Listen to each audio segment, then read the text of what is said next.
several species that live here in southern Nevada. So we'll commonly see monarchs that fly through on their migration path. We've got queens that we have that live here. We've got cabbage whites. We've got some swallowtails that live here. More than their striking beauty, people admire and study the wondrous natural process of metamorphosis that so completely changes them throughout their lifetime.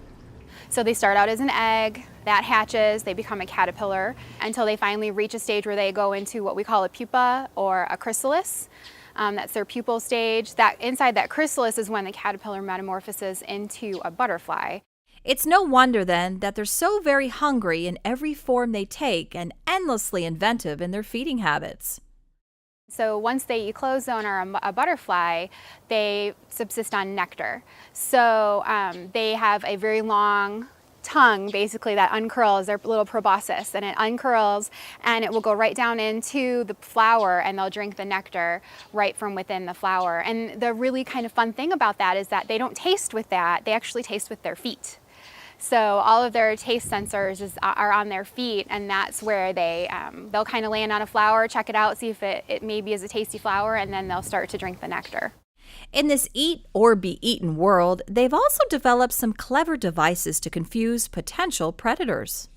So we have a few that mimic one another. The queen caterpillars mimic the monarch caterpillars. The reason for that is that monarchs are poisonous, so it pays off to look like them. They get eaten less often.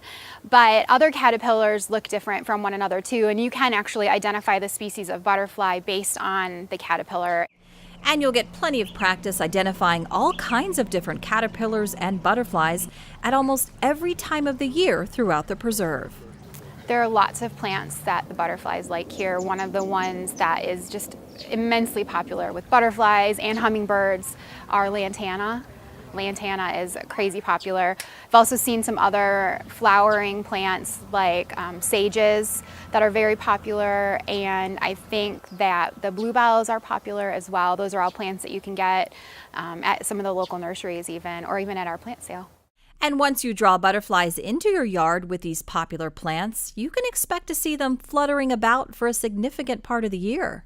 We see them starting in the spring all the way through fall. So really the only time we don't have butterflies active here is through the winter time when it gets colder at night. But some of our hardier species, and especially those monarchs that do that great migration, they'll fly through here regularly throughout the year. And many glamorous butterflies that aren't natives or frequent visitors are well represented and easy to see in our seasonal habitat.